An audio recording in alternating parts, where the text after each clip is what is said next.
উস্তাদ সেলফি তোলা ব্যস্ত আছে। হাই, ভালো আছেন? হ্যালো বন্ধুরা, সবাই কেমন আছেন? আশা করি সবাই ভালো আছেন। নতুন আরো একটি ব্লগ ভিডিও নিয়ে আপনাদের সামনে হাজির হলাম। আজকে ব্লগটা হচ্ছে স্পেশালি বিয়ে বাড়ি। আসলে আমি ডেকোরেশনের কাজ করি, সেইটাই আজকে আপনাদেরকে দেখাবো।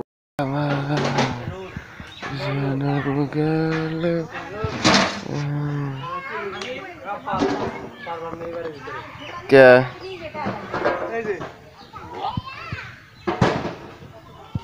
আমার হচ্ছে গ্যাসের সমস্যা একটু কম হয়েছে।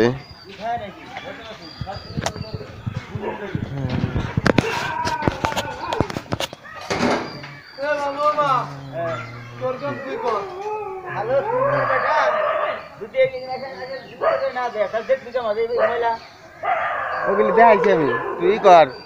ওই যে ডাকছে ওইটা তুই চেয়ার কস দে, চেয়ার কস দে। কে রুবেলে ফোন দেবো কে? টেবিল খোলা কষ্ট হইতেছে, কষ্ট হইতেছে। ওই যে সলটা টেবিল খোলা কষ্ট হইতেছে মেলা। টেবিল মারছিল, টেবিল খুলে পারতেছে না। আমাদের কাজ প্রায় মোটামুটি শেষ। এখন ভাঙে ফেলতেছি। করাটা হয়তো আপনাদের দেখাইতে পারিনি, ভাঙাটা দেখাইতে পারতেছি। এপাশে লাইটিং ছিল, লাইটিং খুলে ফেলছি। আর এই পাশে হচ্ছে ইভেন্টের কাজ। এটা মোটামুটি সিম্পল একটা কাজ, অতটা গর্জিয়াস না।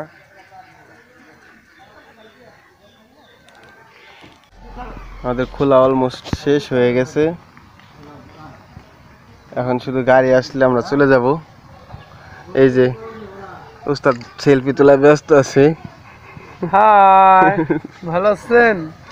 এগুলো হচ্ছে তার পরের দিন আর একটা বাড়িতে, বিয়ে বাড়িতে গেট সাজাতে গেছিলাম, সেই গেটেরই ফ্রেম।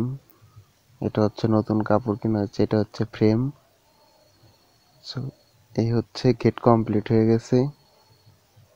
শুধু মাঝের যে ভিডিওটা এটাই আপনাদেরকে দেখাইলাম না। হচ্ছে গেটটা কমপ্লিট হয়ে গেছে। এটা হচ্ছে আর এক বাড়ি তার পরের দিন। মোটামুটি এটা 4-5 দিনের বানানো একটি ভিডিও। তো একবারে তো ভিডিও করা সমস্যা, কাজে গিয়ে ভিডিও করা সমস্যা, কাজের ক্ষতি হবে। এটা হচ্ছে আরো একটা বাড়ির video. So lighting, sound system, যে কোনো ধরনের লাইটিং কাজ কিন্তু আমাদের এই দোকান থেকে হয়ে থাকে। সো ইভেন্টের যে কোনো কাজ, ফুলের কাজ বা কৃত্রিম যেসব কাজ, তারপর বোর্ডের কাজ, লাইটিংয়ের কাজ সবই হয়। সো ভিডিওটা গাইজ যদি ভালো লাগে তাহলে অবশ্যই লাইক, কমেন্ট, শেয়ার আর চ্যানেলটাকে সাবস্ক্রাইব করতে ভুলবেন না। Tata, bye bye.